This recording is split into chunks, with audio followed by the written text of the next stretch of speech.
What's going on, guys? Joshua Gibson here with episode 25 of the Philosophical Weightlifting Podcast. Today, I'm joined by American weightlifter, strength and conditioning coach, former collegiate football player, Kyle Dosterschill. Kyle, how are we doing? Good, man. How are you? I'm doing really well. So thanks for joining me. And I kind of gave a little bit of insight into your background. You're an athlete, you're a coach, you're a weightlifter. But if you could kind of give us a more in-depth understanding of like maybe your education, your competitive history, and all of that. For sure. Yeah, I guess as far as strength sports go, really, I started training when I was 14 years old, and just basic, strength lifts, nothing too exciting. Really didn't know what I was doing. I grew up in a small town, so there wasn't a whole lot of actual resources there, and the internet was still. I'm not that old, but it wasn't as overwhelming as it is now. I met a guy who was a power lifter. He was doing West Side and all the chains and bands and everything. Strong dude. And I was just really interested, and I kind of slowly tagged along with him. He was an older guy. He competed in powerlifting. And at 15, he took me to do my first powerlifting competition in the state of Iowa. And I mean, really since then, it had been pretty much nonstop kind of strength training. At that point, I had no idea what weightlifting was. I didn't know what a snatch was. I didn't know what a clean was. Really, I was originally training for football. Kind of had the personality type that's, I guess, hungry for progress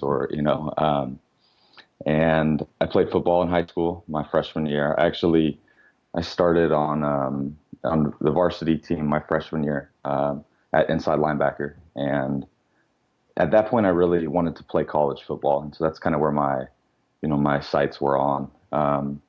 And I made a commitment to do what I had to do to kind of make that come true. And I did. I ended up going to St. Louis to play at a school called Lindenwood University. That's a Division II school. And I played linebacker and fullback on their team for a few years. And then my junior year of college, I quit football. I was really just burnt out, realized I wasn't enjoying it as much as I had anticipated. I really thought I would be more, I think, committed to the whole kind of atmosphere or family or, in high school, it's such a small group of people, close friends and stuff. And in college, it just never really caught on. So I ended up quitting, and literally that week, I would go into the weight room late at night to avoid all the football coaches and the athletes and people I didn't want to see. And that's whenever the weightlifting team was training at Lindenwood. I still had no idea really what it was. I mean, I knew what weightlifting was. I just didn't know it was, I guess, what it is. And they had an Olympian, Fernando Reyes, a couple international guys. Jeff Whitmer was in there, who's a, American weightlifter, one of the best, and a good friend. That a lot of international guys. And it was something that I'd never seen. And I saw Fernando snatch 180.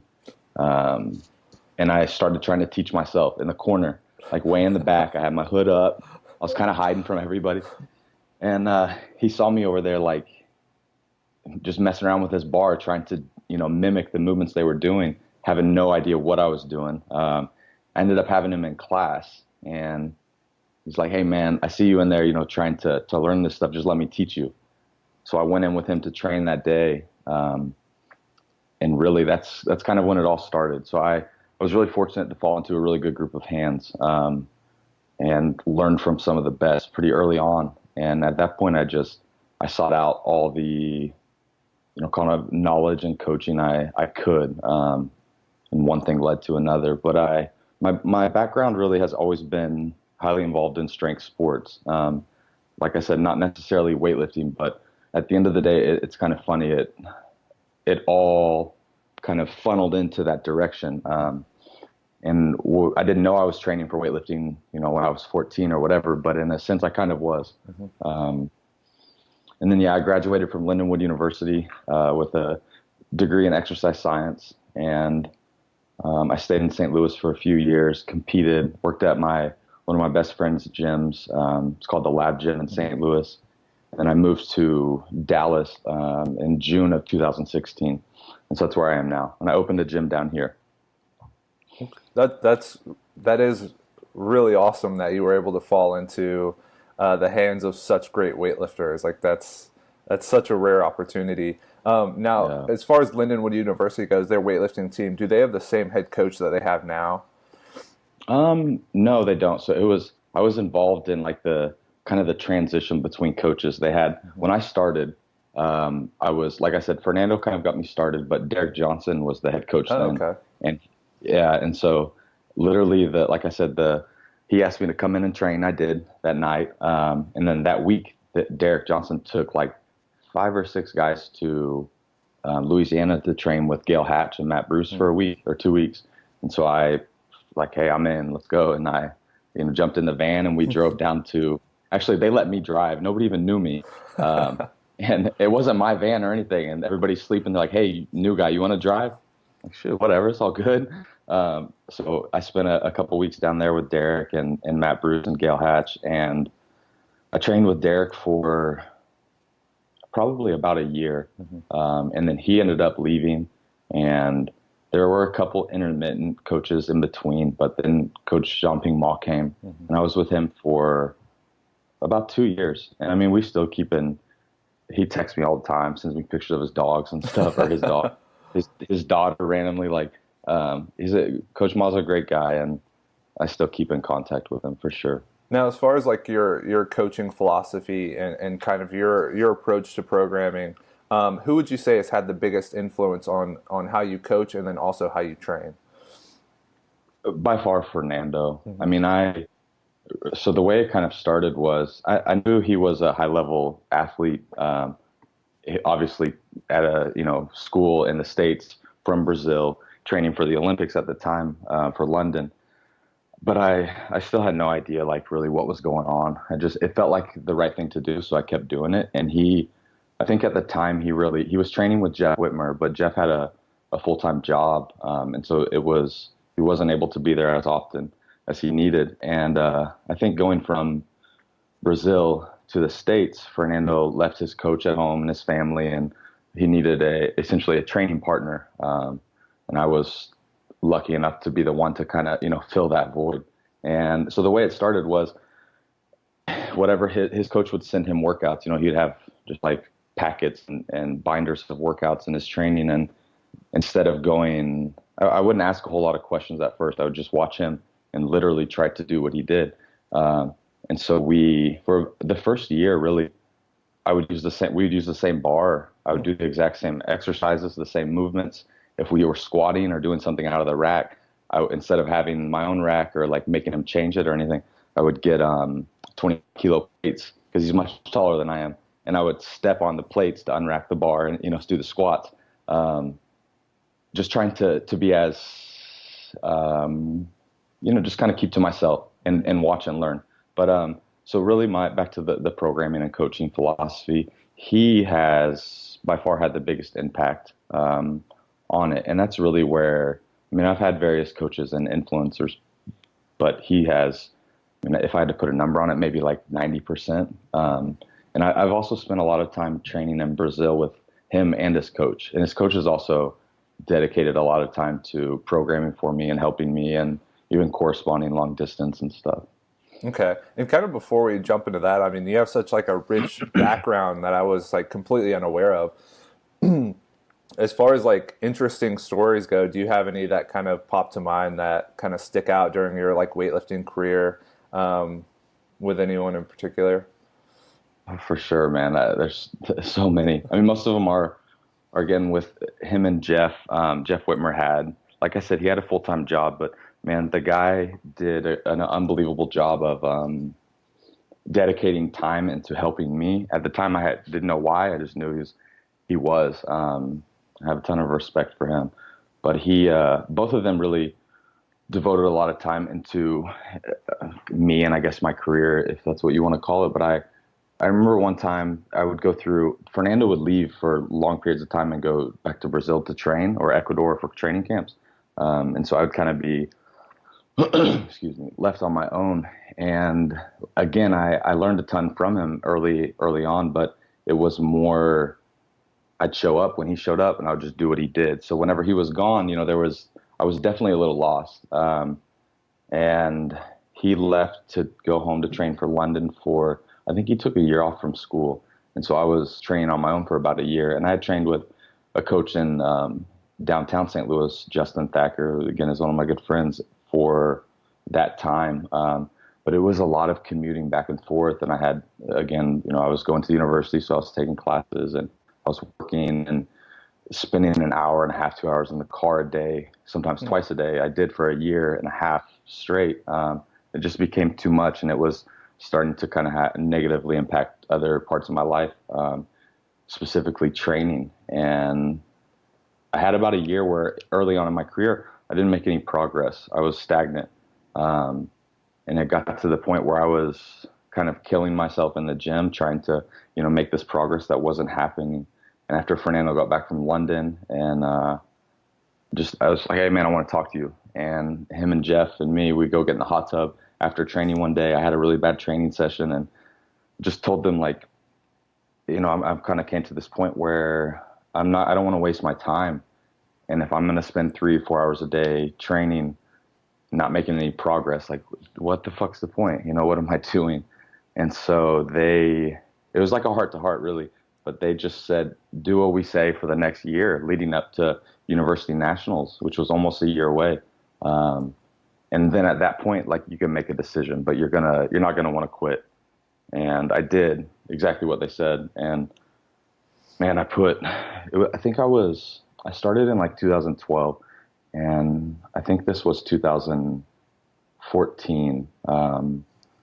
It could have been 15, but I took second place, and I'd put, with that, my squats didn't improve at all. It was only technical work. Mm-hmm. My technique had gotten really bad whenever he was gone and I was training alone. But I put like 35 kilos on my total, with no improvement in squats at all. My squats had actually gotten a little bit weaker. And that was, for me, that was really an eye opener. I mean, it really changed the kind of the course that I was on. And not even only about quitting, but just the way I kind of looked at training, and simplified things, I guess, to a matter that worked for me. And again, these guys are, a couple of the best in the world. So if they had the confidence in me to do these things that I said I wanted to do, it immediately lit a fire in me. And it's like, hey, if these guys believe in me, they're probably right. They obviously know much more than I do. And that was definitely something that I'll never forget, for sure. And as far as so I guess that's a serious kind of point to note in my career. And then like some funny stuff, man, just with Fernando and stuff, these guys in Brazil and like South America, and I'm sure other parts of the world, they train so hard. Like it's unbelievable. And to like witness it firsthand is pretty incredible. There are so many points where I would be in Brazil training with him. Like the dude can't even go up and down stairs because he's in so much pain. He's like so tired. Or literally, like your nervous system's just so shot and you're completely overtrained. You can't control emotions. And so there's this like 360-pound, world elite level weightlifter crying in the corner because he missed the lift. And like his coach is just laughing, or not even laughing, just looking at him. And Fernando's like, I don't know what to do. I can't stop crying. Like I can't get hold of myself. And it's like, and that's just one instance, but seeing people do that to themselves to, kind of accomplish a goal, again, was a complete eye opener. And then at the same time, somebody who's humble enough as he is to not try to hide it, to just sit in a room full of other Olympians and elite level weightlifters and cry. And then afterwards act like nothing happened, because this is work for him. It's every fucking day. There were a lot of instances like that really, I think, were important for me to kind of witness early on in my career, for sure. I don't know if that answers it, but No, dude, that was phenomenal, and that's really insightful because I think a lot of people assume when they start out that you're supposed to feel good or you're supposed to like never have like any types of pain or any types of discomfort, and you're supposed to just go in and stick to the plan. But when you look at the guys at the highest level, it's they're on like this razor's edge, and it's like right on the point of being pushed too far, and like the best know how to sit on that line. Now, as far as your training with them, I know a lot of people talk about methods, so like the Russian method, the Chinese method, the Bulgarian. Could you maybe just kind of outline what you did in that year's period to improve your total that much? Maybe like how frequently you did the lifts, how much strength work there was, like accessory work. Like that's really interesting stuff. yeah, absolutely. So the two, again, I had for that year straight, I mean, I really had Fernando and Jeff Whitmer with me pretty much every training session. And Jeff was much more willing to dedicate time into actually helping me write programs, where Fernando was more like I'm not going to do this, man. Like, you can come with me and train and I'll help you, but like, just do what I do kind of thing. And I get it. It's like, it's cool. No big deal. But Jeff helped me a lot. And it's funny, kind of what you just said, these people start out in weightlifting, for example, and they like don't expect to have, nagging injuries or be tired or emotionally stressed and all this stuff. And I think that's absolutely true, but also there's another perspective on the completely opposite end of the spectrum, which was where I was. And again, I was training around these guys who had been, Fernando started whenever he was 7. Jeff started when he was like 5. These guys had 20, 25 plus years of training experience under their belt. And although I had been doing lifting for quite a while, 7 years or so, 8 years at that time, it was different. It was totally different. And I immediately wanted to, like instantly be at their level, and not envious, just, it's just something special to see people like that do what they do. And I think a part of me always wanted to do that. And I felt like that was an opportunity to do so. And so, again, back to that year where I was pretty much stagnant, the issue was, I was doing too much. Point blank, I was doing way too much. I was missing lifts. My technique was, it just like fell apart. And it was because I was just so overtrained and beat up. I had no acceleration to the bar. Timing was awful. Like everything really just started to fall apart. And when I was alone, I couldn't figure out what was going on. So it's like, naturally you think I have to work harder and harder and harder. And man, that was not the case. And Jeff Whitmer really made me understand that is not the case whenever you're first starting out. Like, you shouldn't be in pain. You're going to have nagging injuries because you're lifting weights. It's like Mohammed Begliev from Uzbekistan makes the analogy between weightlifting and life. It's like when you're doing weightlifting, he just goes like this, and he's acting like he's taking a hammer to his bones and his muscles, and he's like, you're beating yourself up to become stronger. But when you're starting out, you kind of have to earn that. It's like you can't just jump in and start doing 2 or 3 sessions a day of lifting as heavy as you can. Well, you can do that, but the progress, it's not going to last very long. And your movement patterns are not going to be very technically sound. You're not going to be sharp.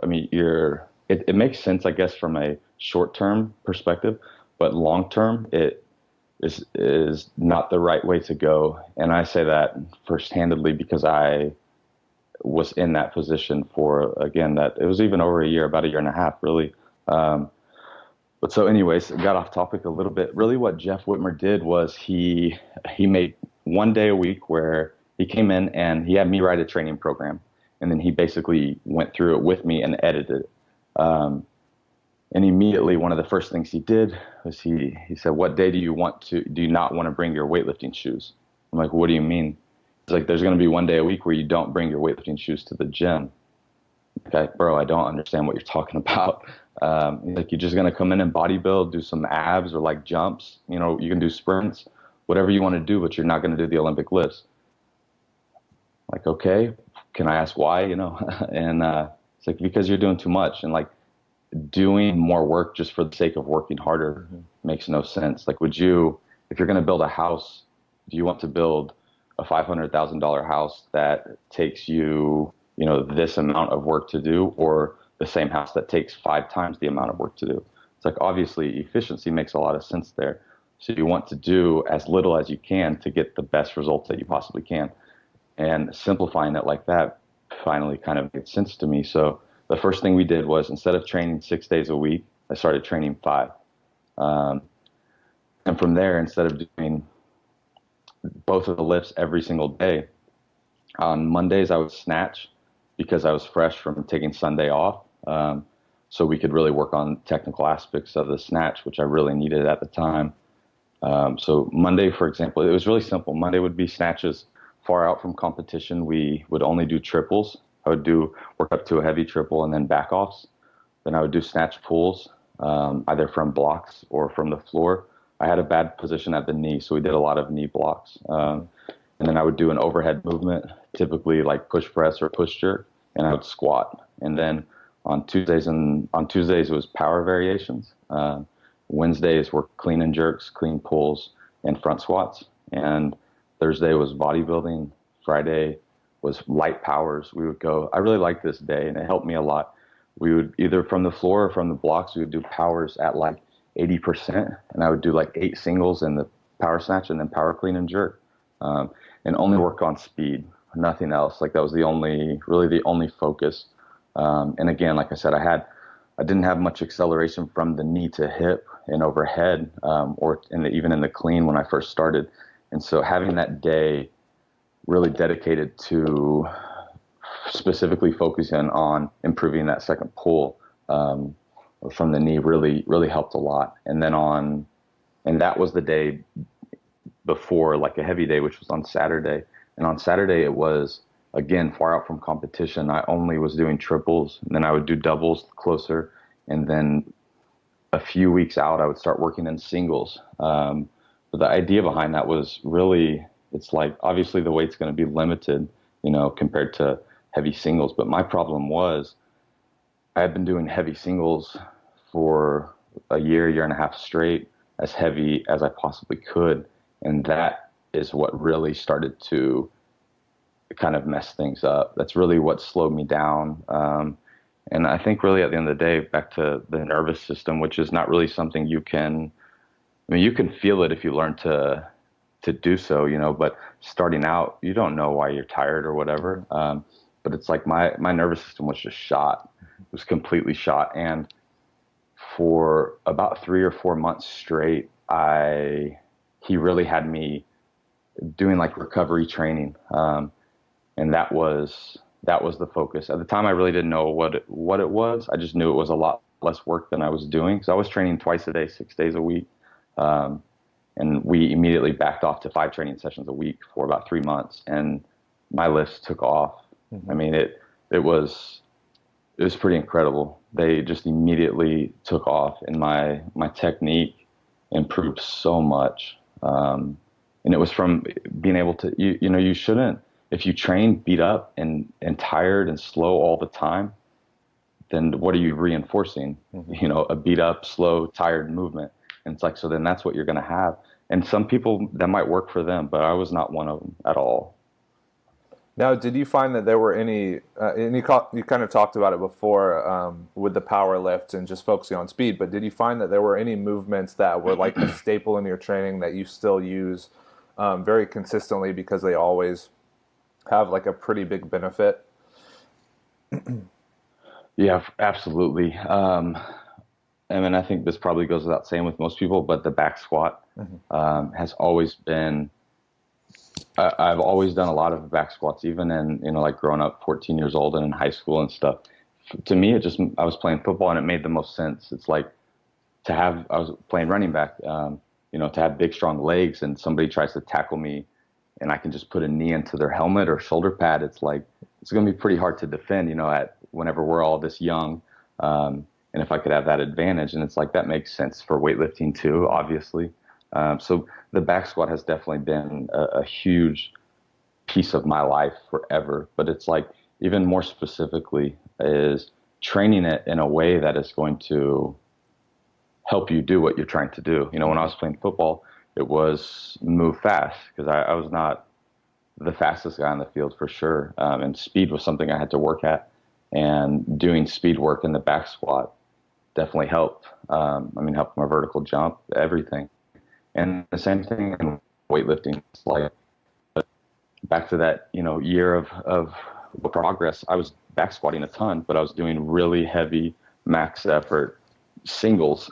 And what happened was I think my squats went up a little bit, but it was like they went up because I started adding knee wraps, and then I started wearing a belt all the time.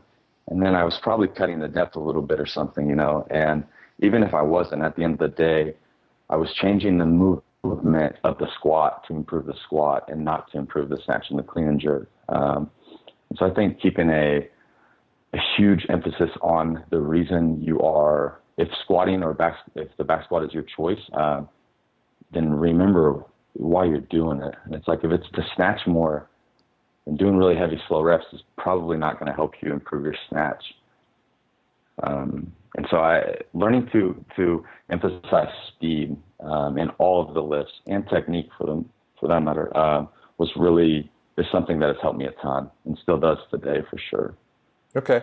Now, kind of on the flip side of that, do you think there are any technical changes that you had to make where you had a misconception of how it was supposed to be performed, and maybe that was why it was kind of limiting your progress? Any like significant errors that you had, and like once you fixed those, it kind of just turned everything around? Absolutely, yeah. One of back to the errors I had when I was playing football, we would do front squats, but we used like just like your hands across your shoulders to secure the bar. And we were never taught to do a front rack position. And so when I started weightlifting, it was awful. Like I did not have the mobility to be in that position. It was painful. That was probably the hardest. The front rack has been the hardest thing I've had to deal with my entire time in the sport by far. I could get like one finger on the bar, and again, back to the reason you're front squatting is to improve the standing portion of the clean. And so it's like, there are some guys who can catch cleans with one finger, and that's incredible and good for them. But if you look at the vast majority of people in the sport, especially at the elite level, the majority of them catch it with a full grip. And there's a reason for that. It's because you have much more control over the bar at that point. And for a long time, I ignored that and continued to front squat with one finger and catch my cleans with one finger. And my lifts went up. My first week, I remember in Baton Rouge with Gail Hatch, I cleaned 150, full clean, and I tried to jerk it. I didn't know what I was doing. I had been weightlifting for like 6 days.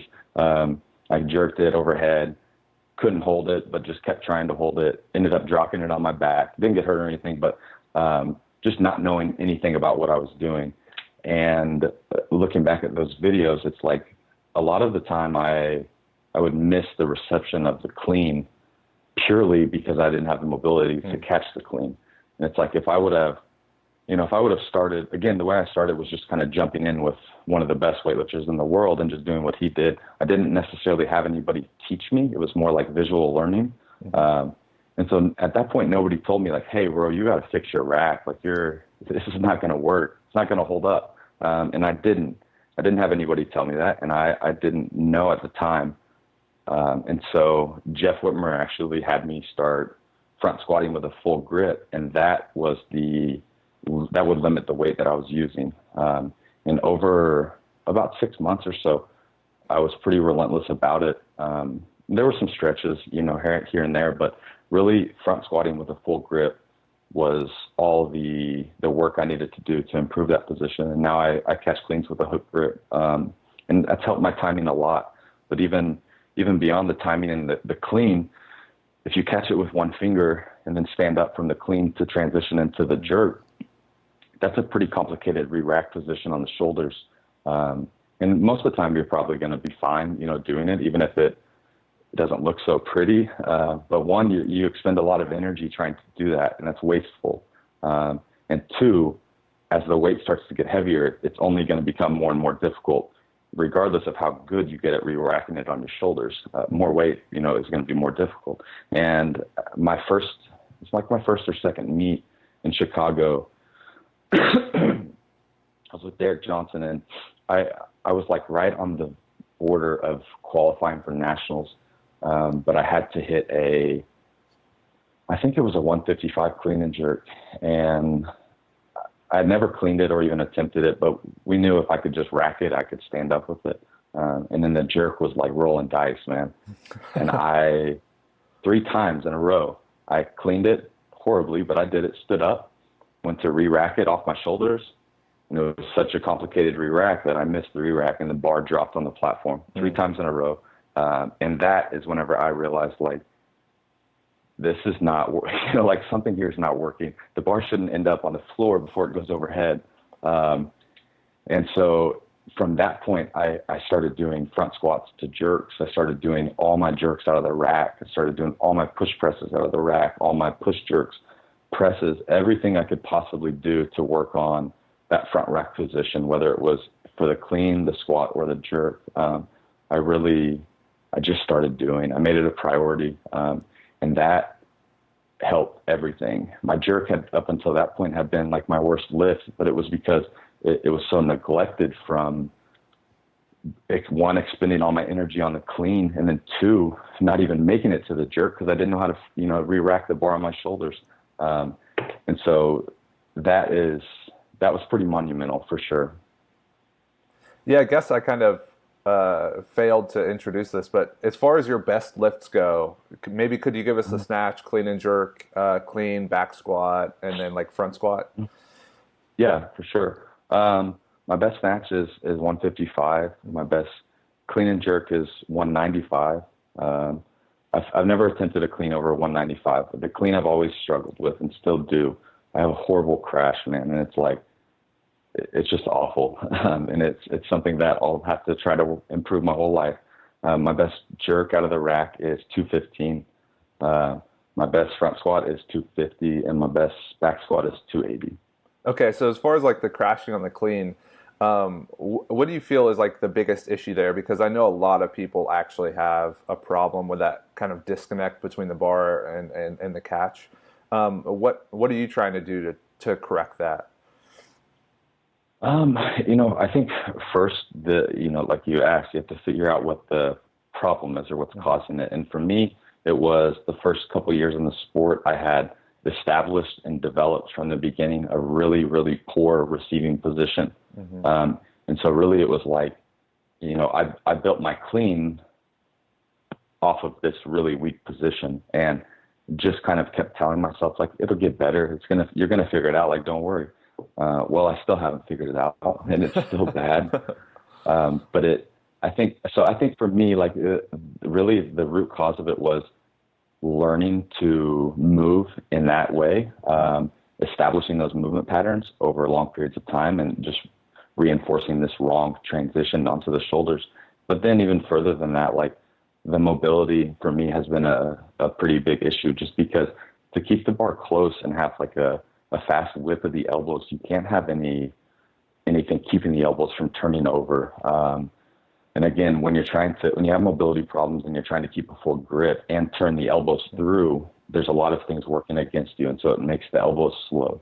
And I think for me, the biggest problem is the mobility and the, reinforcement of incorrect movement. But again, even beyond that is the speed at which my elbows turn over. It's like, if you watch some videos, the elbows just lag. And something that's really helped me improve that are like pause at knee cleans and pause at knee power cleans.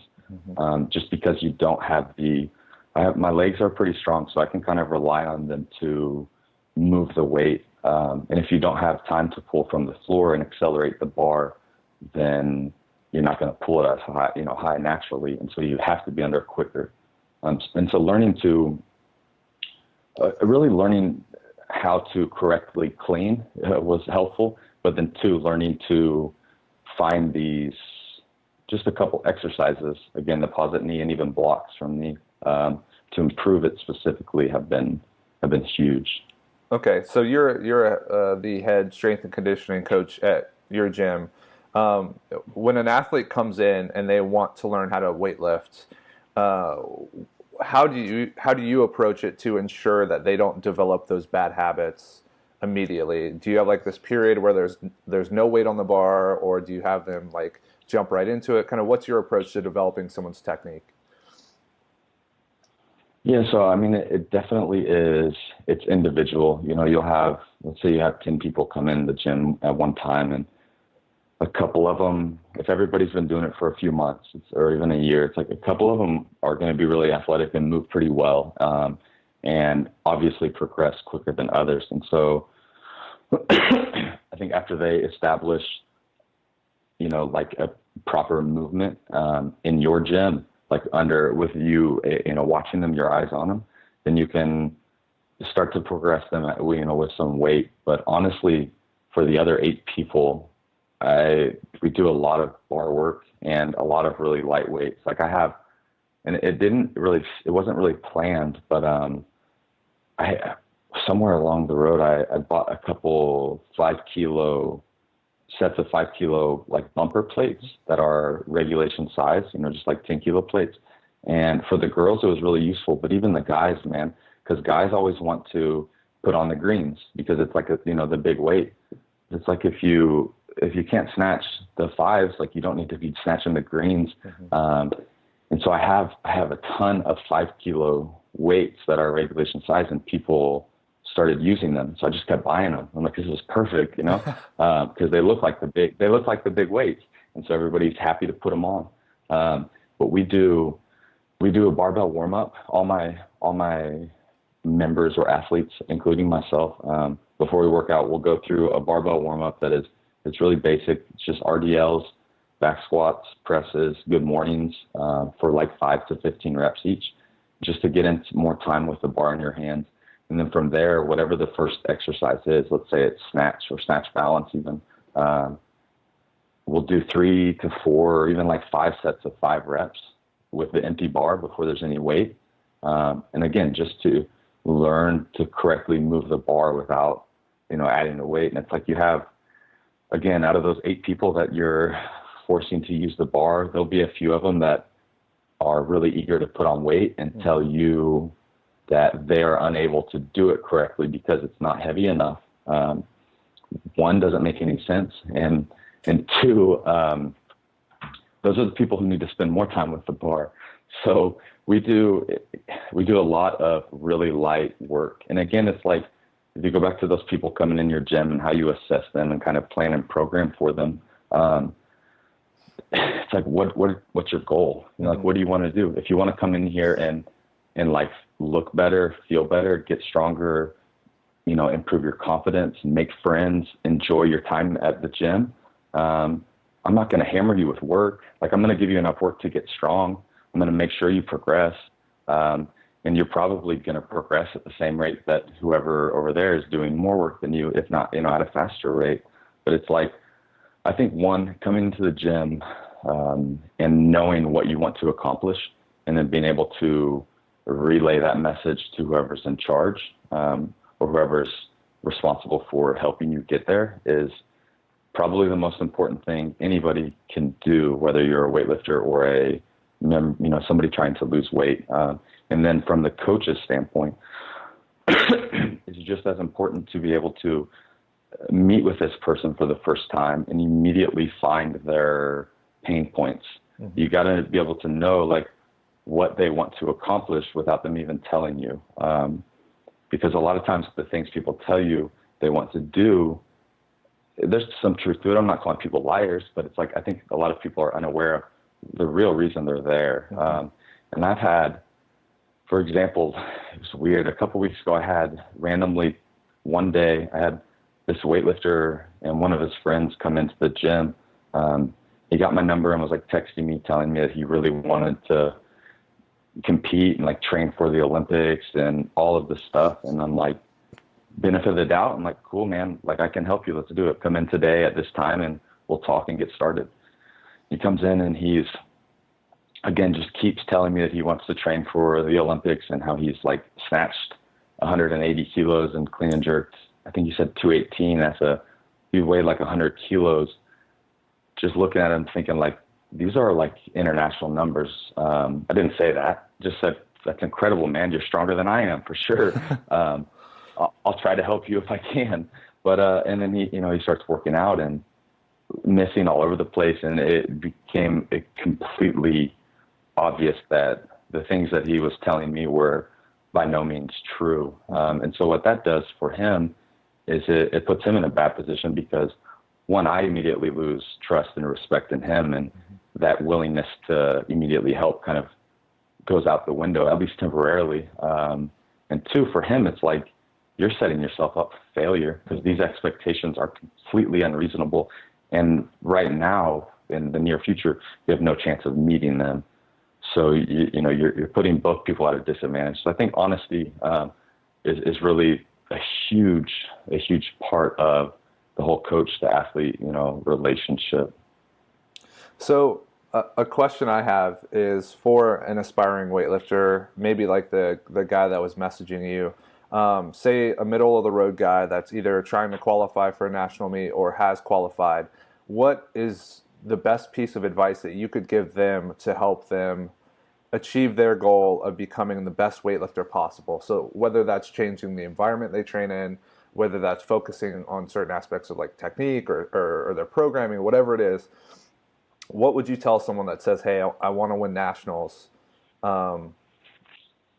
Because you seem like a very insightful person and you could provide something that would maybe help kind of push them in the right direction. Mm-hmm. I think that it's funny, man, like people, weightlifting is a sport, right? It's a skill sport, just like golf or so many other sports. And people don't want to approach it in that same way. It's like they put it in its own category.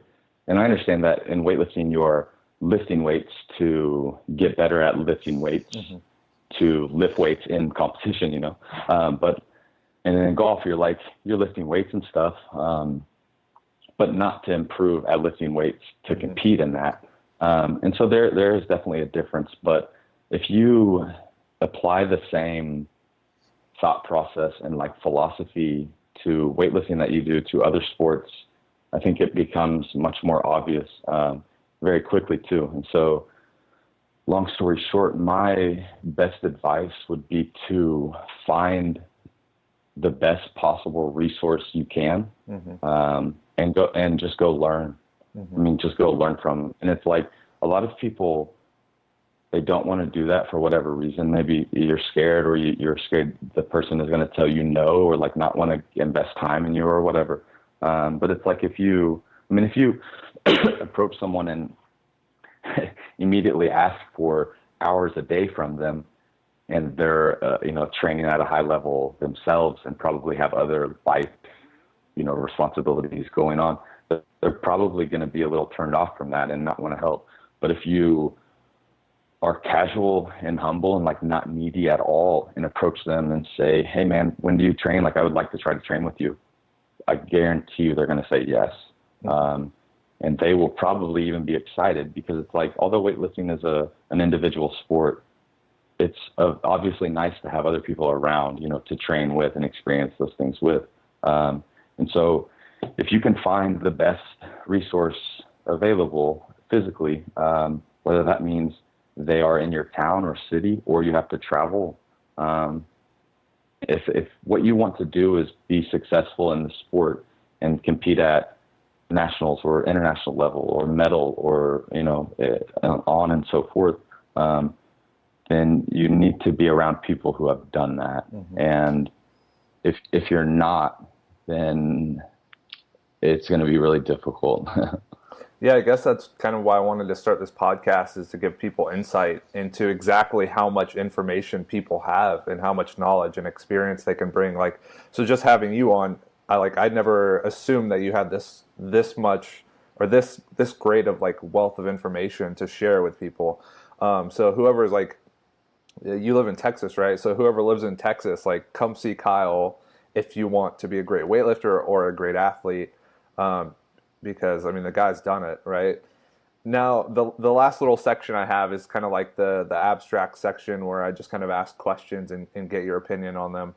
Um, so the first question I tend to ask everyone that's on the show is, what is the hardest part of training, or what is the hardest part of training for yourself and then for people that you coach? That's a good question. I think for myself, the most difficult aspect or piece has been patience. Mm-hmm. And it's like, I know that kind of cliche to say, and like everybody says it, but it's like, it's true. And you try to avoid it or like shorten the process, and cut corners to do things that take a long time to do. But one way or another, it's going to fail you. And so being real with yourself, and your capabilities, sometimes those are not things you want to hear, but they're important to hear and important to know, will go a long ways. And so I think understanding and recognizing what you truly want to do in weightlifting, if that's your choice, then you have to also be completely aware of how long this is really going to take. And again, that's kind of goes back to the, like more, train harder, train heavier, like I max out every day type mentality. Works for some people, absolutely. But if you look at the vast majority, it doesn't. And that whole work harder to do this in a shorter amount of time is not possible. Otherwise, these people, for example, would not start training when they're 7 and maybe make it to the Olympics when they're 28 years old. It's a very small group of people. And so patience for myself with my training and kind of my own process, and understanding and recognizing that it's not a 1-year thing. It's not a 4-year thing. It's not even an 8-year thing. Like, if this is really something that you want to do or that I want to do, then I have to put in the time that it takes to do it. And there's no way around that. I think really for anybody, I think that is going to be important, even for the beginner, or individual who comes into the gym that isn't necessarily interested in competing at a high level or even lifting like maximal weights. To develop the skill set that you have to be successful in the sport of weightlifting is really difficult, and it takes 10,000 hours. It takes a long time and a lot of repetitions, and going into it with that mindset and understanding will help you so much in the future, whether that's in the next 3 months or the next 3 years. I think it's vital. And because, all of weightlifters want to say like, oh, weightlifting is just so damn hard. And it's like harder than anything you've ever done, whoever you are, powerlifting or whatever.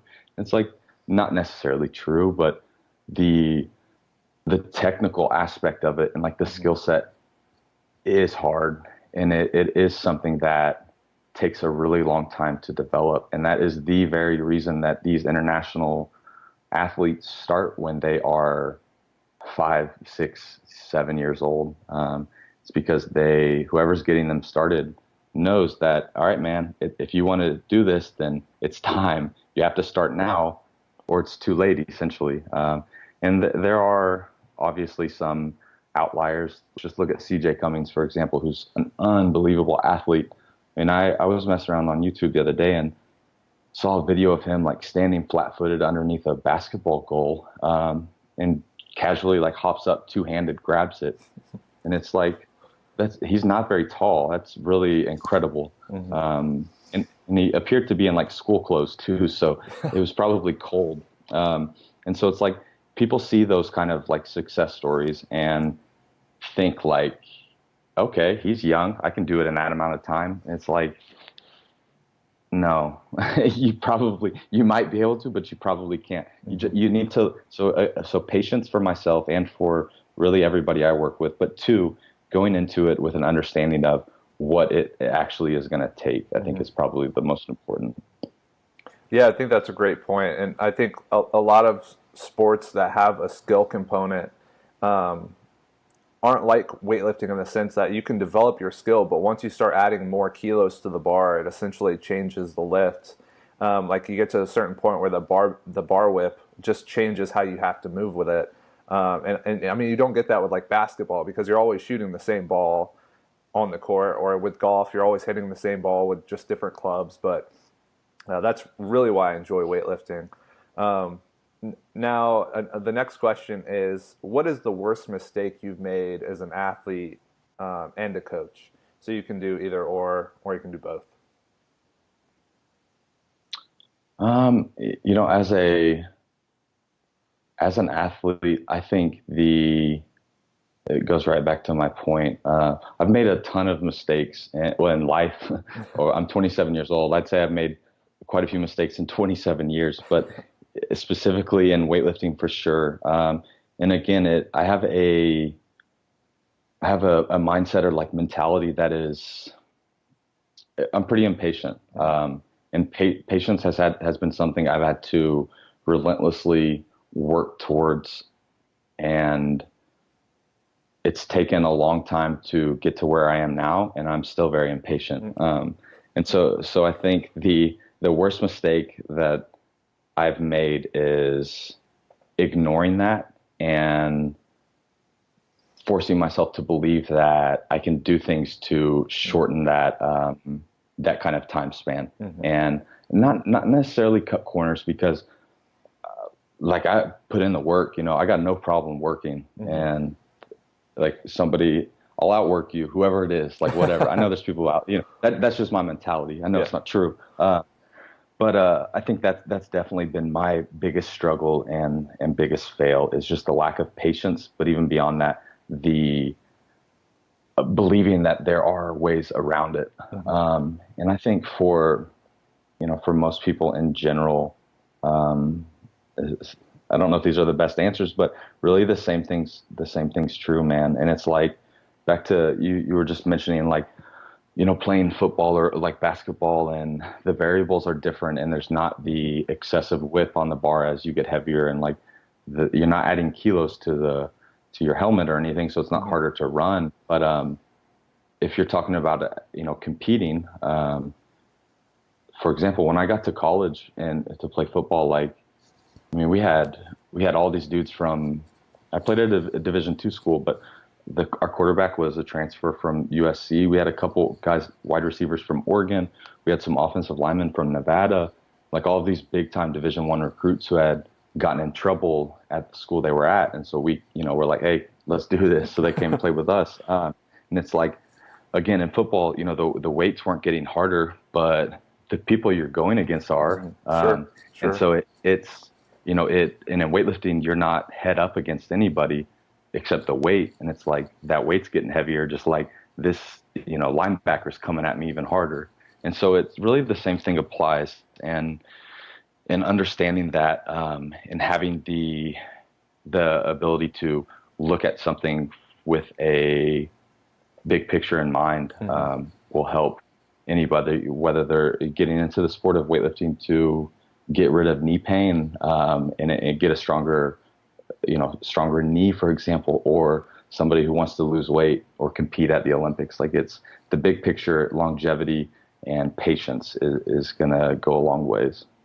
Yeah, that's one of those things where it's, as you said, it's always easier said than done. Like, I think from the outset, we all know what it takes and we all know what we need to do. But once you're in the gym, man, something switches and you just want to get after it, and you just want to try and get there as quickly as possible. But the reality of the situation is that just isn't the way it works. Yeah. So right before the last question, if you have any plugs, if you'd like to tell people maybe where they can find your gym, what services you offer, Instagram, whatever you find relevant to kind of the content you're putting out.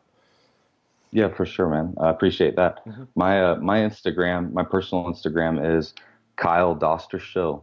And if you just start typing in what you think Dosterschill is spelt like, you'll probably find it. And I post I post some videos on mine. I'm going to start doing more, but I really wanted to focus more on myself outside of weightlifting.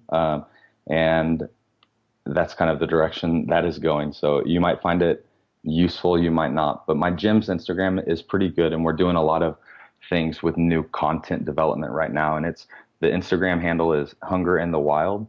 Then our website is hungerinthewild.com. And I just have a question. Like, obviously, when you chose that name, it had a meaning to you. So maybe if you can just quickly explain that. For sure, good question. Man, it goes back to like kind of what we've been talking about the whole time, like mentality. And it's like growing up, my father's lived in Dallas my whole life, and not to get into, like personal family things or anything. My brother played a big part in my life growing up, and he's 4 years older than me. And I think he recognized from an early age that I had this, for whatever reason, developed this kind of mindset to just work hard and never really lose that hunger to improve. Mm-hmm. And it's kind of a theme that we've had for a long time. And the dude, my brother, is really, he's gifted. He's a really bright guy, and he writes really well. He wrote a poem for me. I won't go through all the details, but it described a warrior lost in like the wilderness. And it depicted the struggles that are involved in surviving. And it's like you have to wake up every single day in that situation and fight for your life just to make it to the next day. Mm-hmm. And it's the same mentality that you see in animals, like in the wilderness. It's like it's a hunger that we have within us that over the years people are starting to lose. And something that I think is really important is to find it. And whatever that is with you or with me or anybody else, there's something there. And if you ignore it and don't try to tap into it, then you are missing out on something that could change the course of your life for the better, for sure. So that's really what Hunger in the Wild is and what it means to me. That's awesome, man. That's really awesome. I guess that segues perfectly into the last question, which is, what is one thing that people listening to this can do each day to improve their life? Man, there are so many things. I tell you what, something that I have, two things that I have struggled with, and it's only because I have had a problem devoting time to it, is one, writing. Whether it's like laying in bed and drawing a picture or writing your workout for the next day or whatever's on your mind, like just write it down and get it out. Because if you don't, it's going to build up. Mm-hmm. And it's going to continue to build up. And what happens is you're going to have to bury it. And two is very similar, but it's reading. Like just read, find something you're interested in and devote some time to it. And I know for me as an athlete, a lifelong athlete, I've definitely not invested the time in downtime for myself that I should and need. And the past couple of years, I've really made a much greater effort to do so. And the return has been pretty incredible. So find something you're interested in, read it, and whatever you're thinking about, just write it down. Awesome. Thank you, Kyle. And I want to thank you again for joining me, man. And it was a blast. And it was super awesome for me to get to kind of hear the backstory behind Kyle Dosterschill. So I really appreciate it. And you guys, he gave you the information to his website and his Instagram. So go send him a follow. Go look at what he offers, and if you're in the Texas area, go check him out. So this was another great episode of the Philosophical Weightlifting Podcast, and we'll catch you guys next time.